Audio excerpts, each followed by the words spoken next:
Halo, Assalamualaikum warahmatullahi wabarakatuh. Apa kabar semua? Semoga dalam kondisi sehat selalu. Baik, video kali ini saya akan menindaklanjuti apa yang sudah saya sampaikan di minggu sebelumnya gitu terkait dengan penugasan baru baik untuk mahasiswa jurnalistik televisi di UPN gitu ya, dan mahasiswa Electronic News Gathering di STM MMTC ya, karena outputnya kita sama begitu. Minggu lalu sudah sama-sama saya jelaskan bahwa ada perubahan planning terkait dengan tugas kita karena kondisi yang sekarang ini yang tidak memungkinkan kita untuk membuat tugas yang di awal saya sampaikan dulu gitu ya.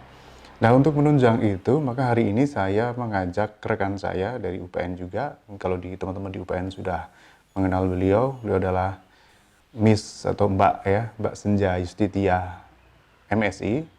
Beliau nanti akan memberikan gambaran sedikit bagaimana proses penggalian sebuah in-depth reporting begitu ya. Pada prinsipnya antara cetak dan televisi itu sama begitu ya, pada prinsipnya.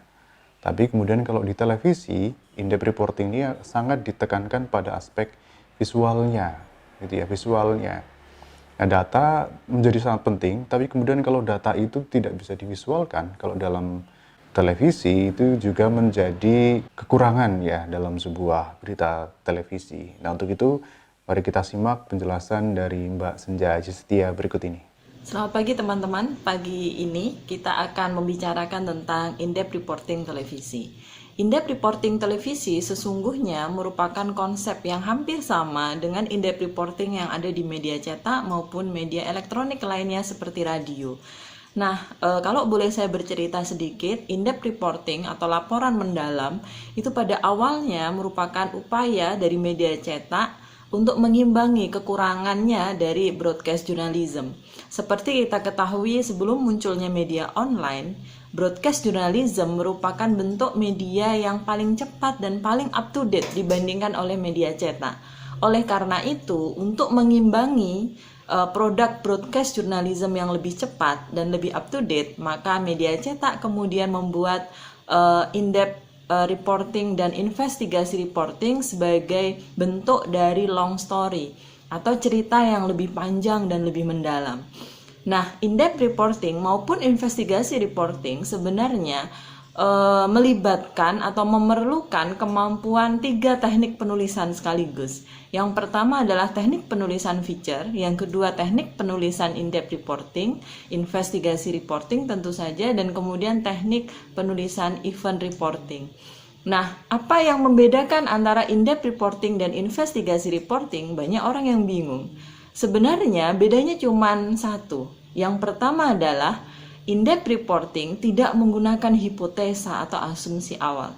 Sedangkan investigasi reporting menggunakan asumsi awal, dan asumsi inilah yang akan dia buktikan di akhir cerita investigasi reporting atau penyelidikan wartawan tersebut terhadap sebuah kasus. Itulah yang membedakan apa itu in-depth reporting dan investigasi reporting. Nah, kini televisi pun kemudian memproduksi in-depth reporting yang digunakan untuk merespon kecepatan media online. Media online sangat cepat, sangat up to date, maka televisi kemudian membuat produk in-depth reporting yang lebih mendalam, yang lebih menyeluruh untuk mengimbangi produk-produk dari media online.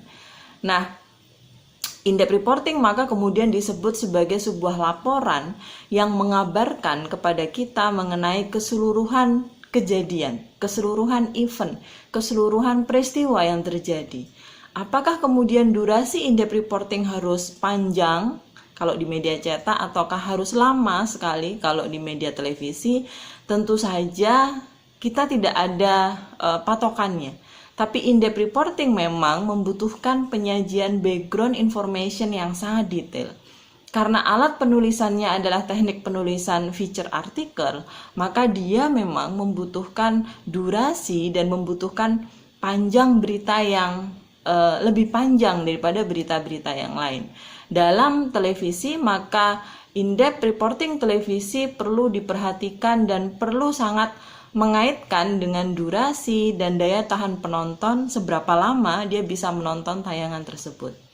Tujuan in-depth reporting adalah complete stories atau menyajikan sebuah cerita yang menyeluruh atau kemudian disebut dengan pengisahan dengan substansi. Nah, kita akan bahas satu persatu apa perbedaan in-depth reporting dibandingkan berita yang lainnya. Ini menjadi penting agar Anda kemudian nantinya bisa menyajikan in-depth reporting yang betul-betul mendalam, tidak hanya sekedar straight news yang dipanjang-panjangkan atau justru terjebak pada hal-hal yang justru sebenarnya lebih tepat disebut sebagai investigasi reporting. Pertama, perbedaan straight news dan in-depth reporting. Straight news atau berita langsung biasanya menekankan pada aktualitas dan informatif. Ya, lebih sering menggunakan 4 unsur yaitu what, who, when, dan where. Deskripsinya lugas dan langsung ke pokok peristiwa. In-depth reporting seperti apa? In-depth reporting menggunakan pendekatan why dan how, bahkan kadang what's next atau apa yang akan terjadi kira-kira selanjutnya. Sedangkan deskripsi beritanya lebih kepada analitis, mengungkapkan banyak fakta yang penting sebagai sebuah pendukung untuk memperlihatkan keseluruhan peristiwa itu seperti apa. Nah, yang kedua adalah apa perbedaan in-depth reporting dan investigasi reporting. Perbedaan yang pertama adalah dalam in-depth reporting, pengembangan beritanya itu memang dari peristiwa yang sudah muncul, sudah ada, dan mungkin sudah pernah disiarkan oleh berita yang sebelumnya. In-depth reporting kemudian berusaha mengungkap informasi yang belum selesai diungkapkan oleh berita yang sebelumnya. Maka kemudian in-depth reporting sering disebut sebagai berita yang tindak lanjut dari peristiwa yang sudah ditulis dalam straight news. Ya, tapi bukan investigasi reporting. Sedangkan investigasi reporting biasanya muncul dari rangkaian berita mendalam. Ya, pengembangan dari in-depth news dan memiliki metode hipotesa.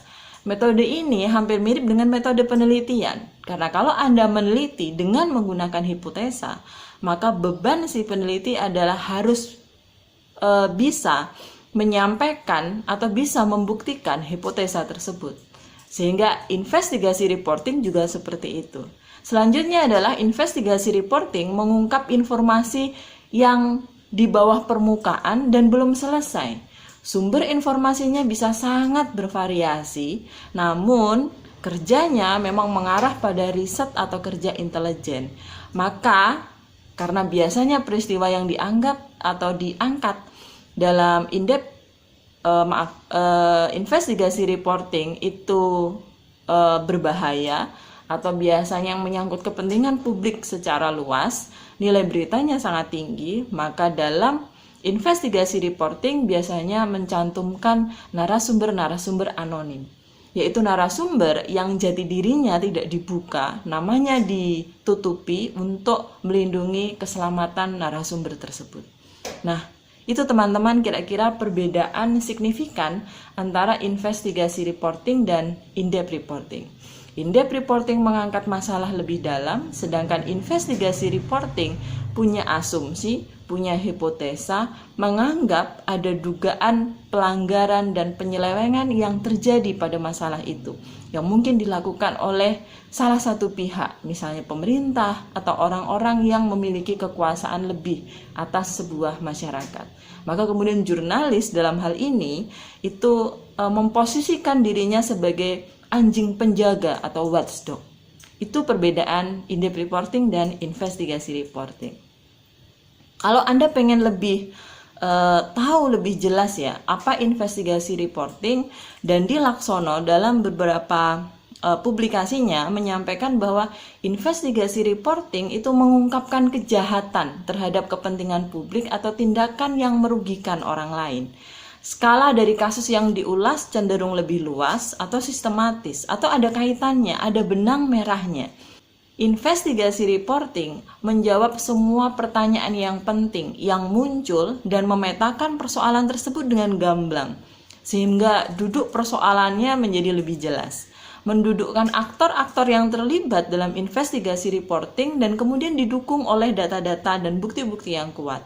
Sehingga kemudian tujuan dari investigasi reporting adalah publik bisa memahami kompleksitas masalah yang dilaporkan dan bisa membuat keputusan atau perubahan berdasarkan laporan tersebut. Nah, ini kalau Anda lihat, kita kemudian bisa membedakan gitu secara spesifik. Apa itu straight news, bagaimana itu straight news, bagaimana itu in-depth reporting, dan bagaimana investigasi reporting. Straight news atau regular news hanya berusaha menceritakan, fokusnya hanya pada 5W plus 1H, dan tujuannya adalah memberikan informasi kepada publik, informasi awal. Sedangkan dalam in-depth reporting tidak hanya menceritakan, tapi juga menjelaskan. Dalam investigasi reporting tidak hanya menjelaskan, tapi juga menunjukkan bahwa ada aktor-aktor yang terlibat. Jika dalam straight news atau regular news hanya menceritakan 5W plus 1H, maka dalam in-depth reporting dia lebih menekankan pada how dan why. Sedangkan pada investigasi reporting lebih menunjukkan apa dan siapa yang terlibat, apa yang terjadi. Pada regular news, informasinya disampaikan sebagai informasi awal kepada penonton, kepada audiens, kepada pembaca. Sedangkan dalam in-depth reporting memberikan pengetahuan dan pemahaman. Sedangkan dalam investigasi reporting membeberkan dan meluruskan persoalan dengan bergerak maju ke pertanyaan. Bagaimana bisa? Sampai sejauh mana? Siapa saja yang terlibat? Kira-kira itu perbedaan antara regular news seperti straight news, in-depth reporting, dan kemudian investigasi reporting. Semoga teman-teman kemudian bisa mengerti dan bisa membedakan, dan pada saat kemudian melakukan praktek in-depth reporting tidak terjebak pada praktek-praktek investigasi reporting karena keduanya sangat berbeda. Nah, apa yang boleh dilakukan dan tidak boleh dilakukan sebaiknya dalam in-depth reporting? Yang tidak boleh dilakukan ada dua. Yang pertama adalah in-depth reporting bukanlah liputan permukaan, bukanlah liputan yang hanya menguraikan hal-hal yang sudah bisa dilihat oleh masyarakat atau hal-hal dasar. Dan bukan talking news. Apa itu talking news? Talking news adalah berita yang isinya adalah pendapat-pendapat atau opini-opini dari narasumber saja. Sehingga isinya adalah opini narasumber yang kedua, opini narasumber yang ketiga, dan opini narasumber yang lain. Bukan hanya talking news. In-depth reporting adalah hasil reportase lapangan atau news gathering. News gathering dalam hal ini meliputi minimal 3 alat. Yang pertama adalah seorang wartawan in-depth reporting harus melakukan riset data. Yang kedua, seorang wartawan in-depth reporting harus melakukan wawancara. Di saat yang sama, seorang wartawan in-depth reporting harus juga melakukan observasi.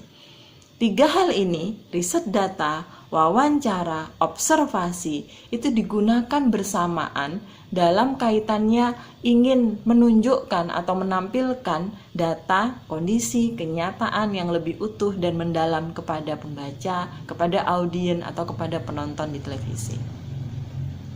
Nah, ini adalah salah satu contoh investigasi reporting. Kenapa saya sampaikan contoh investigasi reporting dalam hal ini? Agar Anda kemudian bisa membedakan antara investigasi dan in-depth reporting. Investigasi yang mungkin sangat populer akhir-akhir ini adalah investigasi yang dilakukan oleh Narasi TV tentang kecerobohan pemerintah dalam memberikan keterangan kepada masyarakat tentang kondisi pasien COVID-19 yang ada di Cianjur.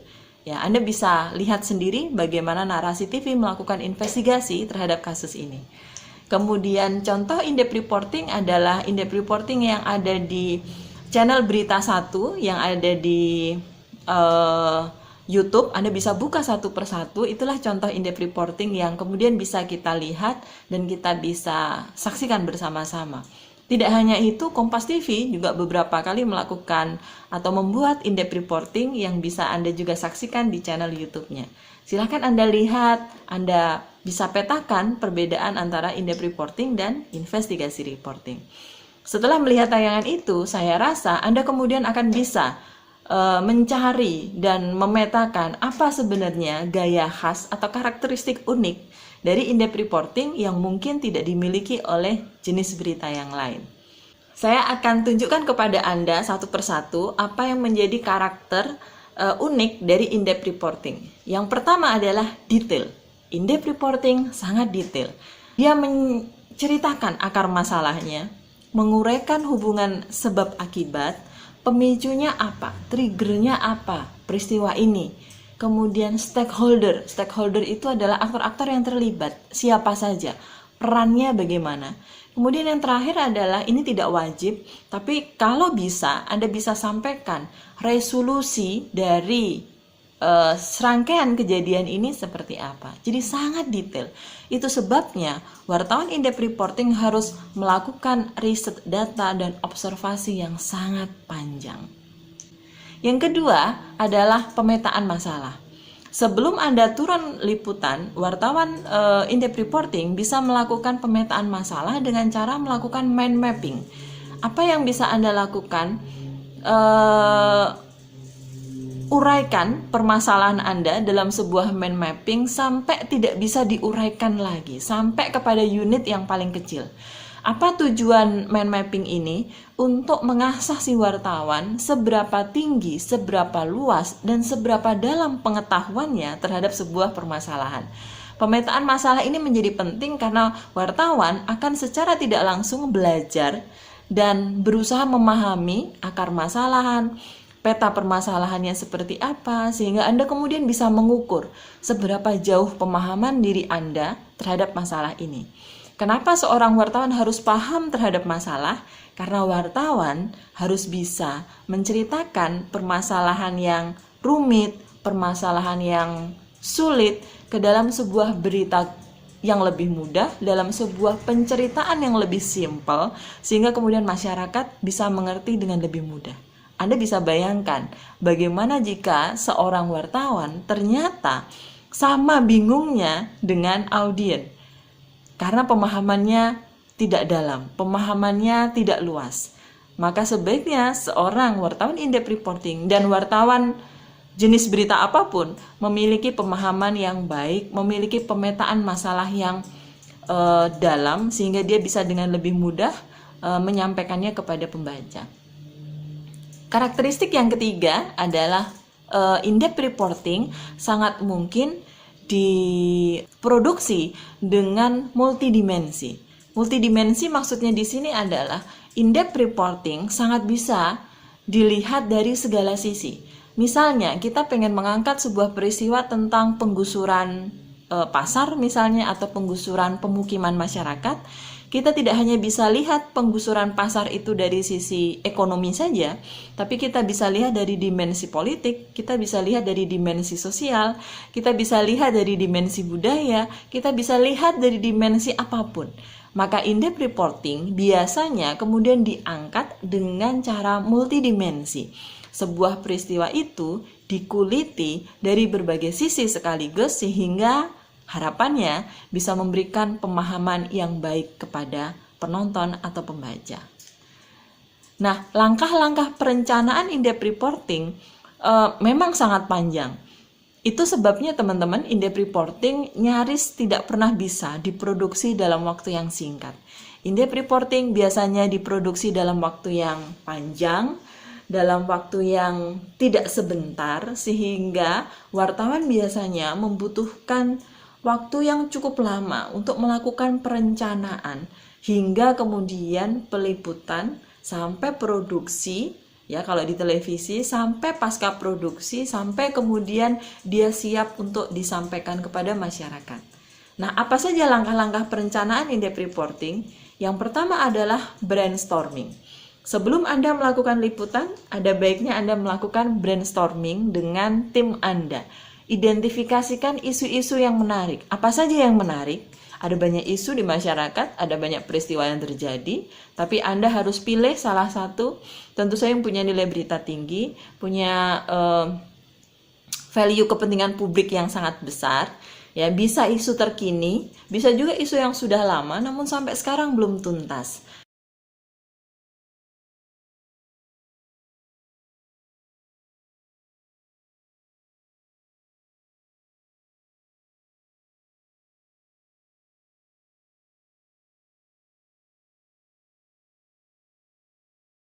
Oke, setelah Anda kemudian bisa mendalami isunya, selanjutnya yang kita lakukan adalah menentukan angle. Sudut pandang seorang wartawan sebagai peliput menjadi sangat penting untuk Anda sampaikan dalam rapat persiapan. Angle-nya apa? Sudut pandang apa yang ingin Anda tampilkan kepada pembaca? Sudut pandang misalnya tentang kecerobohan, atau sudut pandang tentang bagaimana sebenarnya masalah ini bermula, atau sudut pandang bagaimana penanganan pemerintah misalnya Anda bisa lakukan atau Anda bisa diskusikan dengan tim Anda. Selanjutnya adalah kalau semua data sudah terkumpul, Anda sudah observasi, Anda sudah riset, maka bikinlah rancangan outline. Apa saja yang dalam rancangan itu harus disampaikan? Yang pertama adalah topiknya. Ya, topiknya, temanya. Kemudian yang kedua, latar belakang masalah. Kenapa Anda gunakan atau Anda pilih liputan ini sebagai in-depth reporting Anda. Yang ketiga adalah angle, tadi ya, sudut pandang. Yang keempat kemudian pembagian sub-angle untuk masing-masing bagian, karena mungkin in-depth reporting Anda terdiri atas beberapa bagian. Kemudian narasumbernya siapa saja. Daftar pertanyaan untuk para narasumber secara global mungkin Anda bisa sampaikan atau sudah bisa dicatat. Kemudian data, dokumen, dan hasil riset apa yang akan dimasukkan dalam liputan in-depth reporting Anda. Observasi apa saja yang perlu dilakukan, Anda bisa catat dan kemudian Anda bisa tindak lanjuti dalam saat liputan. Kemudian rancangan shoot. Shoot apa saja yang harus Anda gunakan. Setelah 1 sampai nomor 9 itu sudah siap, sudah dipastikan, sudah didiskusikan dengan teman satu tim, maka Anda kemudian siap untuk melakukan liputan. Selanjutnya adalah dukungan visual apa yang kita bisa gunakan dalam liputan in-depth reporting. Yang pertama adalah infografis. Ya, infografis ini kemudian menjadi sangat penting karena bisa digunakan untuk menambah data Anda, menambah pemahaman audiens terhadap sebuah masalah. Yang kedua adalah selain infografis, pendapat para pakar bisa Anda masukkan, bisa pakar, bisa pengamat, bisa cendekiawan, bisa masyarakat sekitar. Ya, tapi biasanya pakar ini memang kemudian mendapatkan peran yang sentral dan bisa digunakan untuk membantu Anda menerjemahkan sebenarnya peristiwa ini adalah peristiwa seperti apa, sehingga kemudian pembaca dan penonton bisa dengan lebih mudah menyimpulkan peristiwa ini sebenarnya peristiwa seperti apa. Nah, visual kondisi sebelum terjadinya peristiwa juga mungkin penting untuk diambil atau penting untuk melihat lagi dokumentasi Anda. Hal ini karena apa? Pada kasus-kasus tertentu bisa jadi visualnya sangat statis. Maka keberagaman visual untuk berita televisi bisa dibantu dengan adanya dokumentasi visual pada masa lalu yang berkaitan dengan tema yang sedang dibahas. Sehingga kemudian keragamannya tinggi dan penonton tidak bosan melihat in-depth reporting Anda. Teman-teman, itulah kira-kira yang bisa saya sampaikan tentang liputan in-depth reporting. Semoga Anda bisa melakukan liputan in-depth reporting dengan baik, jaga kesehatan terus, dan sampai jumpa. Iya, itu tadi penjelasan dari beliau ya, dari Mbak Senja Setia. Semoga teman-teman paham gitu ya, mengerti gitu. Nanti kalau ada pertanyaan silahkan tulis di kolom komentar gitu, apa yang mau ditanyakan gitu ya. Semoga bermanfaat. Nah, setelah ini kita akan diskusikan terkait dengan konsep yang sudah teman-teman buat gitu. Sampai jumpa di video selanjutnya, di pertemuan selanjutnya. Sampai jumpa. Assalamualaikum warahmatullahi wabarakatuh.